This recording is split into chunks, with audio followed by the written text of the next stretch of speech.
En mars 1967 à Seattle, tout s'est décidé en 8 secondes. Un maître de kung-fu qui avait consacré 40 ans à 5 styles traditionnels et à une technique Shaolin impeccable est venu en avant pour qualifier publiquement Bruce Lee de charlatan et de traître à l'ancien art devant 500 témoins. Un seul coup, et il se retrouvait déjà à genoux, cherchant désespérément de l'air, incapable d'inspirer, tandis que toute sa vie dans les arts martiaux s'effondrait en un instant.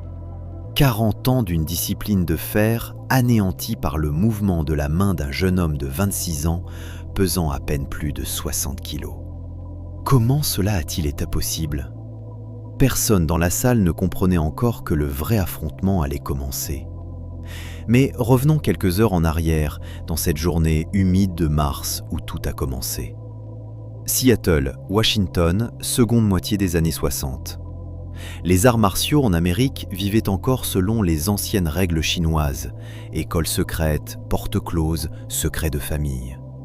Le vrai kung-fu ne se montrait pas aux étrangers, et encore moins ne se vendait pour de l'argent aux blancs et aux noirs. Celui qui franchissait cette frontière tacite trahissait ses ancêtres. C'est précisément dans ce monde qu'est apparu Bruce Lee. Il avait 26 ans, 1,70 m, à peine plus de 60 kg, en apparence un simple jeune homme mince qu'on pouvait facilement prendre pour un étudiant de l'université locale. Ni épaules larges, ni bras musclés, ni allure menaçante. Mais dès qu'il bougeait, l'air autour de lui semblait se densifier. Il se déplaçait comme si son corps ne pesait rien, comme si chaque muscle savait exactement où aller et pourquoi. Aucun geste superflu, aucune ostentation. Son académie, Junfan Kung Fu, occupait le 2e étage d'un vieux bâtiment de briques à l'angle de la 4e avenue et de Pike Street. Un étroit escalier en bois qui grinçait sous chaque pas, comme pour avertir « ici n'entrent que les initiés ».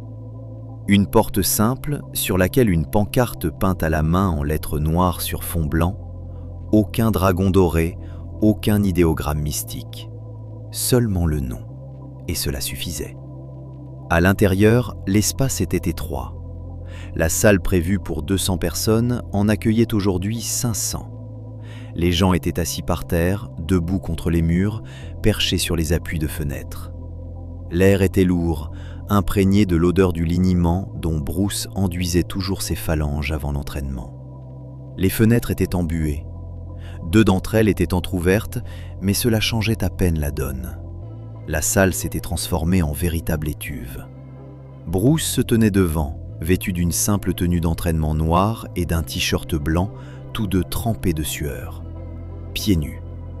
Il refusait par principe de porter des chaussures. Il disait que les bottes mentaient aux pieds sur l'équilibre. À ses côtés, Jesse Glover, son premier élève américain, solide comme un camion. Bruce montrait ce qu'il appelait son « style sans style ». Aucune garde classique, aucune forme élégante, seulement l'économie de mouvement. Il expliquait comment la posture traditionnelle du cheval trahissait les intentions 1 seconde avant le coup, comment la pose de la grue laissait ouvert, comment les longs blocs sophistiqués du kung-fu traditionnel donnaient à l'adversaire un temps qui n'existait tout simplement pas dans un vrai combat. La salle écoutait de manière différente.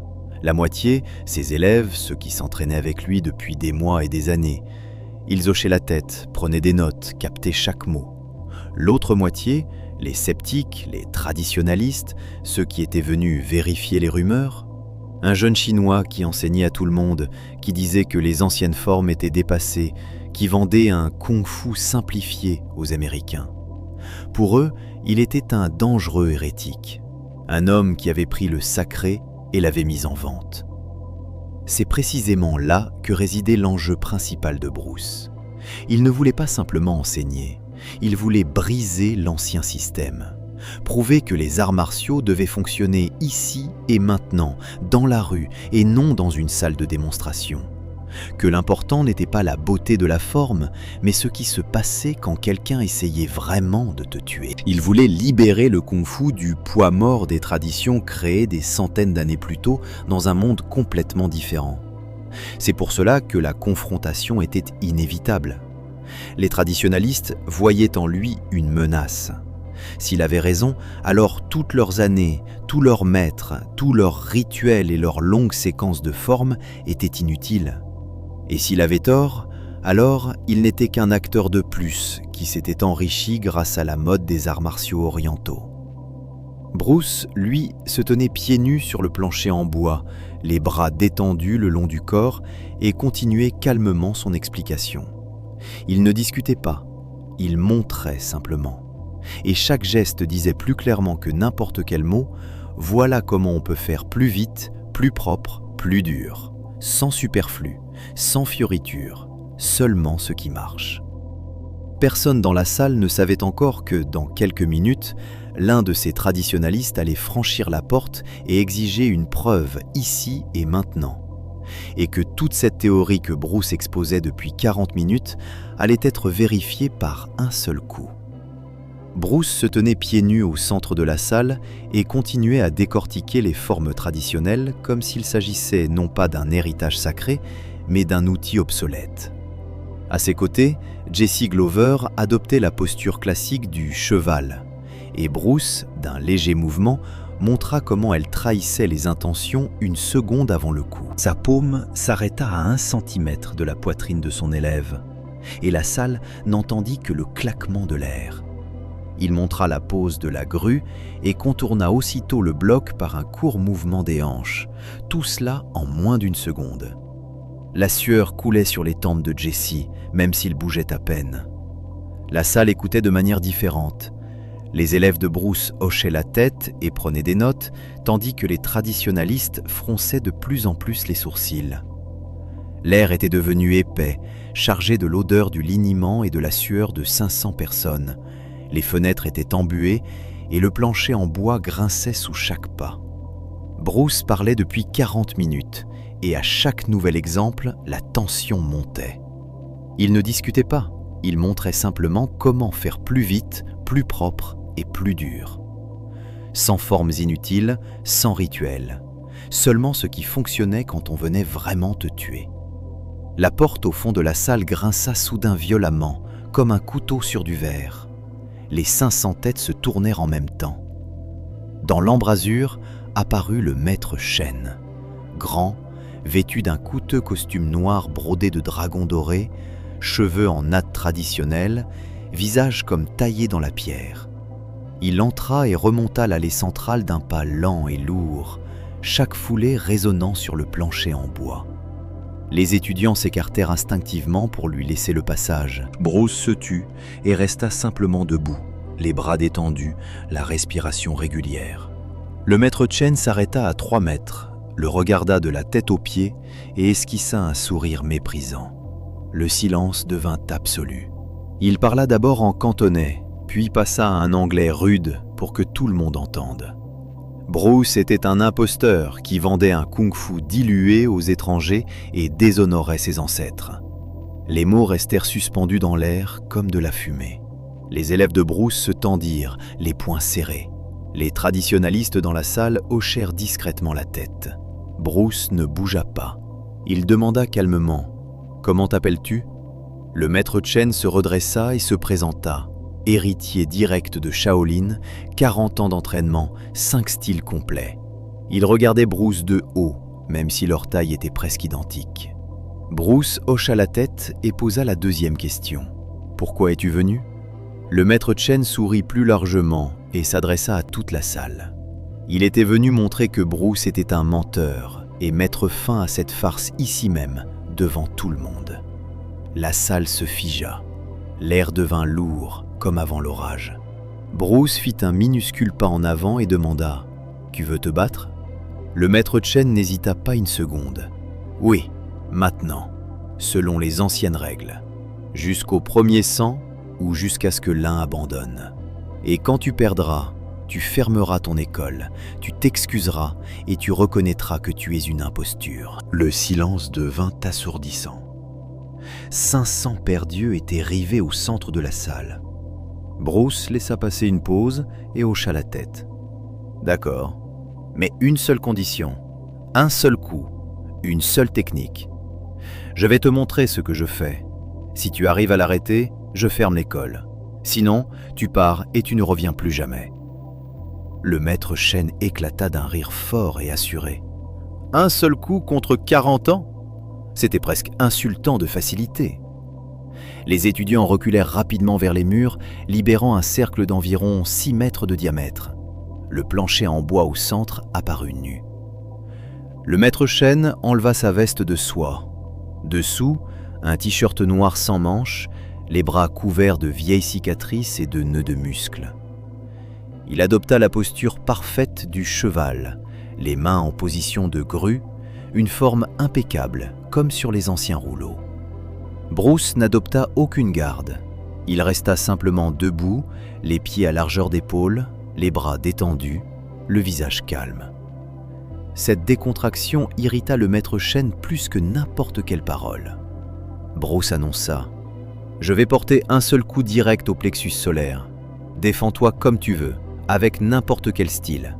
Tout ce que tu as accumulé en 40 ans. » Le maître Chen raffermit sa garde et hocha la tête. Bruce le regarda dans les yeux. « Prêt ?» Le maître Chen répondit par un bref signe. À cet instant, tout dans la salle changea. L'air devint si dense que personne ne respirait plus. Les 500 personnes comprenaient. Les mots étaient finis. La vraie épreuve allait commencer. Le point de non-retour était franchi. Bruce regarda le maître Chen droit dans les yeux et demanda doucement, mais assez fort pour que toute la salle entende, « Prêt ?» Le maître Chen hocha la tête une seule fois, court et assuré, sa garde restant impeccable, genoux profondément fléchis, mains en position classique de la grue, centre de gravité bas, comme ses maîtres le lui avaient enseigné pendant des décennies. Bruce fit un demi-pas en avant, seulement quelques centimètres, sans élan, sans retrait d'épaule et sans tension visible des muscles. Dans la fraction de seconde suivante, son poing apparut simplement exactement dans le plexus solaire du maître Chen. Le son du coup fut étrange, à la fois humide et sec, comme un lourd sac qui heurte un marteau. Les bras du maître Chen restèrent suspendus en l'air, figés dans leur position parfaite. Ils ne tremblèrent même pas, car le cerveau n'avait tout simplement pas eu le temps d'envoyer le signal. Les yeux du maître Chen s'agrandirent au maximum, sa bouche s'ouvrit, mais au lieu d'un cri, seul un souffle rauque et convulsif en sortit. Tout l'air de ses poumons s'échappa d'un seul coup. Ses genoux fléchirent, son corps commença à se plier comme si on lui avait retiré le support. Il fit 2 pas maladroits en arrière, les mains s'agrippant instinctivement au ventre. Son visage rougit d'abord, puis se couvrit de taches violacées. Et le maître Chen tomba sur un genou, puis sur les 2, cherchant désespérément à inspirer, mais le diaphragme était complètement paralysé et l'air ne rentrait pas. La salle resta silencieuse. Les 500 personnes cessèrent de respirer en même temps. Personne ne bougea. Même le plancher en bois se tut, comme si toute la pièce était figée sous le choc. Au premier rang, le bloc-notes de quelqu'un glissa des mains et tomba avec un bruit sourd. Mais personne ne se baissa pour le ramasser. Les gens restaient simplement assis, bouche ouverte et yeux écarquillés. Jesse Glover se tenait là, les jointures blanchies sur ses poings serrés, le regard rivé sur le maître Chen, tandis qu'un murmure à peine audible parcourut la salle avant de se noyer dans le silence. Le silence résonnait dans les oreilles. On n'entendait plus que la respiration rauque et désespérée du maître Chen qui essayait de se rappeler comment respirer, sa poitrine se soulevant par saccades, mais l'air ne venait toujours pas. 8 secondes. Du premier mouvement de Bruce jusqu'à ce que le maître Chen tombe à genoux, il ne s'était écoulé que 8 secondes. Et pendant ces secondes, 40 ans d'une discipline de fer s'étaient transformés en poussière devant 500 témoins. Les bras en position parfaite de la grue restèrent suspendus en l'air, et ce fut ce détail meurtrier que personne dans la salle n'oublierait jamais. La salle commença lentement à reprendre ses esprits. D'abord, un léger bourdonnement de voix, puis les gens se regardèrent, essayant de réaliser ce qu'ils venaient de voir de leurs propres yeux. L'homme qui était entré ici comme juge et bourreau des traditions se retrouvait maintenant à genoux devant celui qu'il était venu démasquer, et toute la hiérarchie dans la salle avait changé pour toujours. Chacun le ressentit dans sa chair. Bruce ne triomphait pas, ne souriait pas et ne levait pas les bras. Il fit simplement un pas calme en avant, s'agenouilla à côté du maître Chen et posa une main ferme mais sereine sur son dos. « Détends-toi », lui dit-il en cantonais, doucement et avec assurance. « Respire, l'air va revenir. » Le coup était complètement contrôlé. Dans quelques secondes, tout ira mieux. Le maître Chen tremblait de tout son corps, non pas de douleur, mais d'un choc profond et d'une soudaine compréhension. Tout ce en quoi il avait cru pendant des décennies venait d'être détruit par un seul mouvement. Bruce resta à ses côtés, patient et calme, comme un maître auprès d'un élève qui venait de recevoir sa première vraie leçon de sa vie. La salle les regardait dans un silence complet. Dans ce silence, chacun comprit que l'ancienne époque des arts martiaux venait de s'achever ici même, sur ce plancher en bois, en 8 secondes, et que plus rien ne serait comme avant. Le maître Chen essayait encore de retrouver son souffle, son visage reprenait peu à peu une couleur normale, et ses mains finirent par redescendre, mais la fierté et l'assurance dans ses yeux avaient disparu pour toujours. 500 personnes venaient d'être témoins de la façon dont une seule technique, une seule idée et un seul coup avaient tout renversé. Le maître Chen resta longtemps à genoux au milieu de la salle, essayant de retrouver sa respiration, tandis que Bruce demeurait à ses côtés, la main calmement posée sur son dos, répétant doucement en cantonais que tout était fini et que l'air allait forcément revenir. Toute la salle retenait son souffle, observant cette scène qui venait de tout bouleverser, et personne n'osait même bouger, car chacun comprenait. Une époque venait de se terminer sous leurs yeux et une autre commençait. Le maître Chen se releva lentement, encore tremblant, ramassa sa veste de soie froissée et, sans un mot, alla s'asseoir contre le mur. Il ne partit pas, il resta jusqu'à la fin du séminaire, écoutant chaque parole de Bruce avec des oreilles complètement différentes. 3 semaines plus tard, il réapparut à l'académie Junfan Gung Fu sans aucune annonce et sans son ancienne pompe. Il entra simplement en silence, s'inclina devant Bruce et demanda la permission de s'entraîner avec tous les autres élèves. Bruce ne lui rappela pas ce jour et ne posa aucune question. Il hocha simplement la tête, l'acceptant comme n'importe quel autre homme venu apprendre. Au cours des 3 années suivantes, le maître Chen changea complètement. Il ne mentionna plus jamais ses 40 ans d'expérience, ni ses 5 styles traditionnels. Il ne défendit plus les anciennes formes et ne discuta plus des nouveaux principes. Il travailla simplement, apprit et devint peu à peu l'un des plus fidèles partisans de la philosophie de Bruce. En 1970, il aidait déjà à diriger les cours, transmettant aux nouveaux étudiants ces mêmes idées d'économie de mouvement et d'efficacité qu'il était venu détruire autrefois. Et il le faisait avec ce respect serein qu'il avait lui-même reçu de Bruce. Cette histoire se répandit rapidement dans toute la communauté des arts martiaux d'Amérique, puis bien au-delà. On la racontait dans les petits dojos et les grandes académies, parfois en embellissant un peu les détails, mais l'essence restait toujours la même. Un seul coup d'un jeune homme pesant à peine plus de 60 kilos avait anéanti en 8 secondes 40 ans d'une tradition inébranlable devant 500 témoins.